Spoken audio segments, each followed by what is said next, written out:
작년에 데이비드 S. 백스터 장로와 함께 제가 차를 타고 스테이크 대회에 가다가 한 식당에 멈췄고 그 후에 차로 돌아왔을 때 한 여성이 우리를 부르며 다가왔습니다.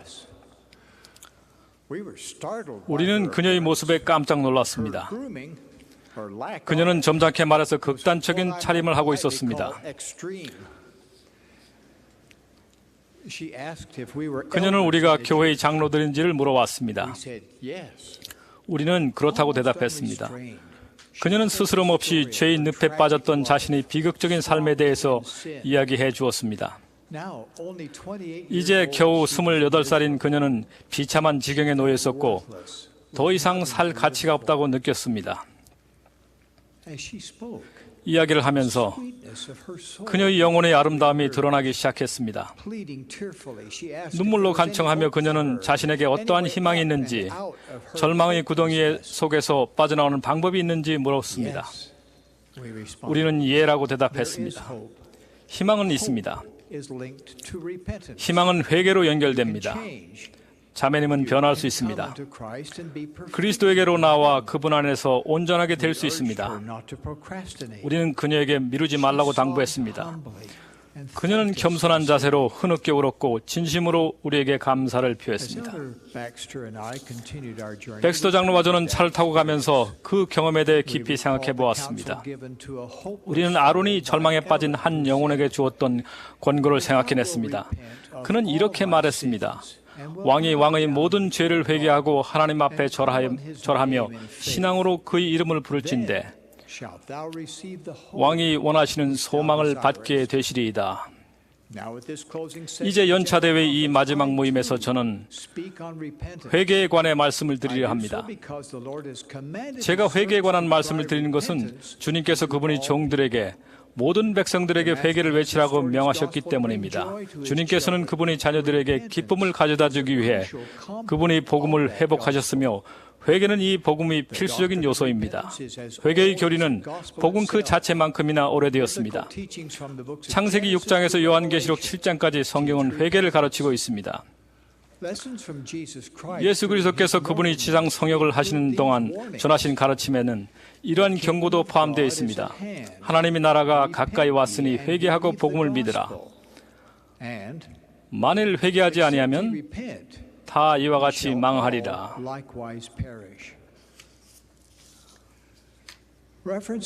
몰몬경에는 회개에 대한 언급이 더 자주 나옵니다. 고대 미대륙 사람들에게 주님께서는 이런 계명을 주셨습니다.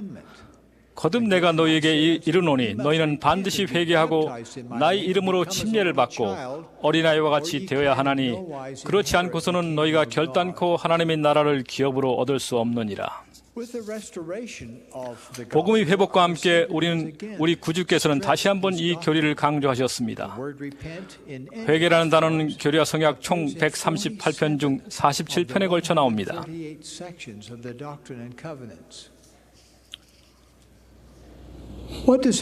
회개한다는 것은 어떤 의미입니까? 사전적인 정의부터 시작해 본다면 회개한다는 것은 죄로부터 돌이켜 후회하고 슬퍼한다는 것입니다. 죄를 회개한다는 것은 쉽지 않습니다. 그러나 그만한 가치가 있습니다. 회개는 한 번에 하나씩 이루어져야 합니다. 겸손한 기도는 각각의 필수 단계를 받을 때 도움이 될 것입니다. 용서에 이르는 선행 조건으로서 먼저 죄의 인식과 후회 그리고 고백이 있어야 합니다.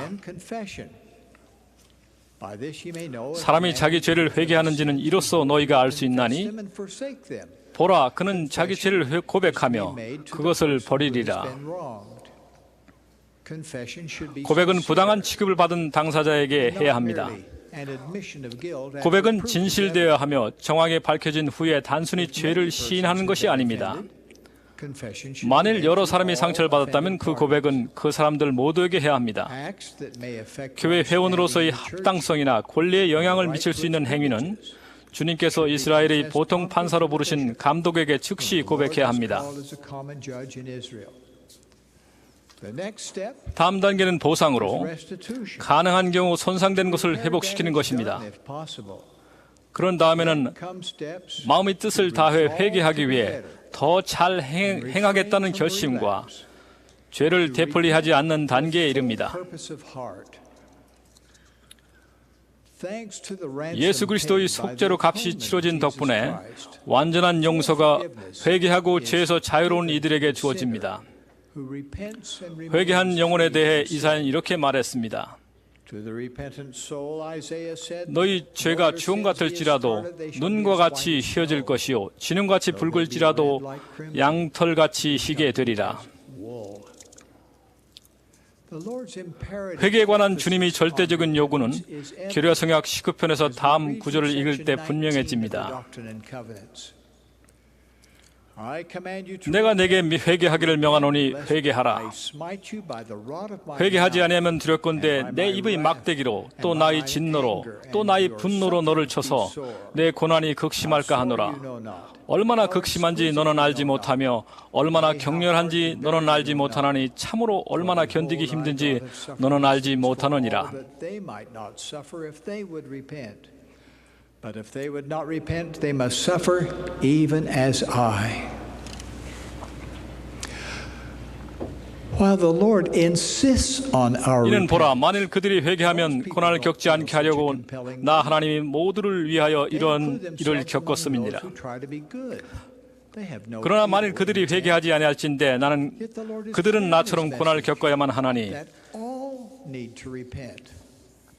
주님께서는 우리 회개를 요구하시지만 대부분의 사람들은 그렇게 강한 필요성을 느끼지 못합니다. 그들은 자신들이 선한 사람이 되려고 노력하는 사람들이라고 생각합니다. 그들에게는 나쁜 의도가 없습니다. 그러나 주님께서는 그분의 메시지에서 모든 사람들은 자기의 죄뿐만 아니라 태만의 죄 또한 회개한다는 것을 분명히 하셨습니다. 그분께서 부부들에게 주시는 다음의 경고가 그러한 경우에 해당됩니다. 시온 안에 자녀를 둔 부모가 회개, 살아계신 하나님의 아들 그리스도를 믿는 신앙, 그리고 침례와 안수에 의한 성신의 은사의 교리를 이해하도록 그들을 가르치지 아니할진대 그 죄는 그 부모의 머리 위에 있느니라. 회개의 교리는 사전적인 정의보다 훨씬 더 넓은 의미를 지니고 있습니다. 주님께서 회개하라고 말씀하셨을 때 그분의 제자들은 그 계명 그리스도의 동사인 메타노에오로 기록했습니다. 이 강력한 단어에는 큰 의미가 담겨 있습니다. 메타는 변화를 의미합니다. 그 전미사는 다음 네 가지 중요한 그리스도 용어와 관련이 있습니다. 노우스는 마음을 의미하고 노스는 지식을 의미하며 뉴마는 영을 의미하고 노에는 호흡을 의미합니다. 그러므로 예수께서 회개하라고 말씀하셨을 때 그분은 우리에게 변화하라, 즉 마음과 지식과 영, 심지어 우리 호흡까지도 변화하라고 요구하셨습니다. 어느 선지자는 한 사람이 호흡에서 일어나는 그런 변화는 각각의 호흡을 부여해 주시는 그분에 대한 감사함으로 호흡하는 것이라고 설명했습니다. 베냐민 왕은 이렇게 말했습니다. 서로 너희가 너희를 창조하셨고 너희에게 호흡을 주심으로 나날이 너희를 보존하사 내가 이르노니 서로 너희가 너희 온 영혼을 다해 그를 섬길지라도 너희는 오히려 무익한 종일 것이니라. 그렇습니다. 주님께서는 우리에게 회개하라, 우리 길을 바꾸어라, 그분에게로 나아오라, 좀 더 그분과 같이 되라고 명하셨습니다. 이것은 완전한 변화를 요구합니다. 엘마는 아들에게 그것을 가르쳤습니다. 내가 젊었을 때 지혜를 배워라. 그는 말했습니다. 내가 젊었을 때 하나님의 계명을 지키기를 배워라. 내 모든 생각으로 주를 향하게 하라. 참으로 내 마음의 사랑을 영원히 주께 두도록 하라.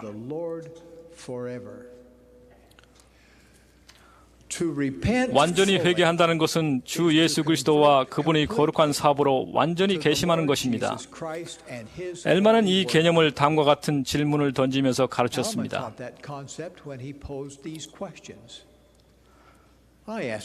나의 교회의 형제들아, 내가 너희에게 묻노니 너희는 영적으로 하나님에게 낳느냐?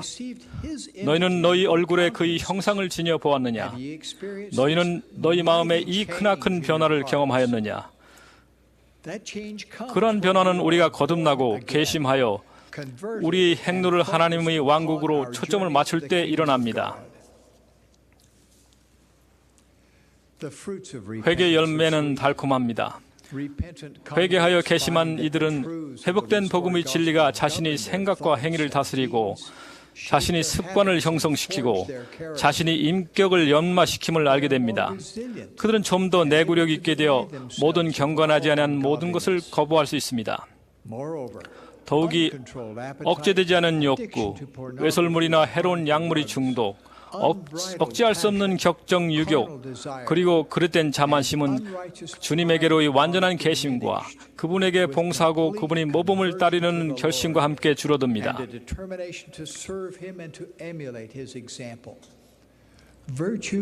미덕이 그들의 생각을 장식하고 자신감이 자라납니다. 11조는 의무나 희생이 아니라 기쁨과 보호를 위한 축복으로 여겨집니다. 진리는 더욱 매력적인 것이 되고 칭찬할 만한 것들이 더욱 마음에 끌리게 됩니다.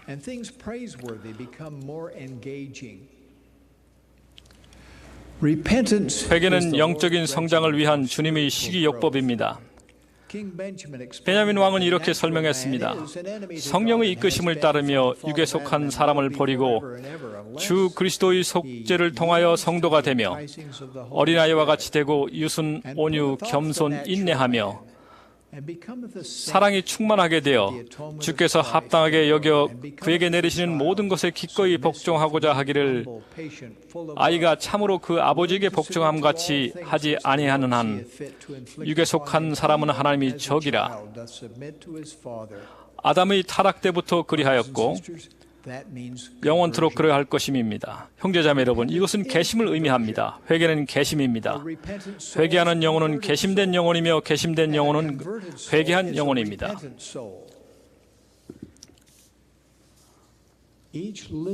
모든 살아있는 사람들은 회개할 수 있습니다. 그러나 사망한 사람은 어떻습니까? 그들도 회개할 기회가 있습니다. 경전에는 이런 선언이 있습니다. 이 경륜의 시대의 충실한 장로들은 필멸의 생을 떠날 때 죽은 자의 영들이 큰 세계에서 죄의 속박 아래에 있는 자들 가운데 회개의 복음을 전파하는 그들의 수고를 계속하더라. 회개하고 죽은 자는 하나님의 집의 의식에 순종함으로써 구속함을 받으리니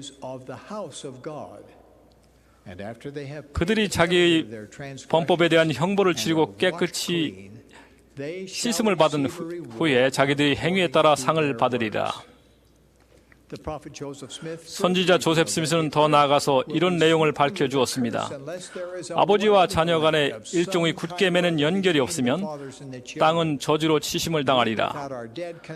죽은 자들이 아니면 우리가 온전함을 이룰 수 없고 우리가 아니면 그들도 온전함을 이룰 수 없음이니라. 이 경륜의 시대는 이제 바야흐로 열리기 시작하였고 있거니와 여러 경륜의 시대와 열쇠와 권능과 영광의 전체적이고 철저하고 완전한 연합과 결합이 필요한 것임이니라. 예수님은 저에게 세상의 빛이 되라고 하십니까? 예, 그렇습니다. 여러분 또한 그렇습니다. 그분은 또한 우리가 해의 왕국의 용접고리를 만들어 가족 분열이라는 화를 제어하고 결합시키는 대장장이가 되기를 원하십니다. 지구가 창조되었고 성전이 세워졌으므로 가족들은 영원히 함께할 수 있습니다. 우리 중 대부분은 아닐지라도 많은 사람들이 회개하고 개심하여 우리 조상들을 위해 성전 및 가족 역사 사업에 더 많이 참여할 수 있습니다. 그런 까닭에 우리의 회개는 그들의 회개를 위해 필수 불가결합니다.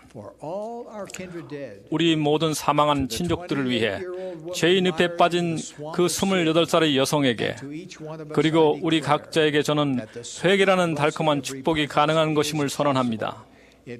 그 축복은 주님과 그분이 거룩한 사업으로 완전히 개심할 때 옵니다. 저는 하나님께서 살아계심을 압니다. 이 교회는 그분의 교회입니다.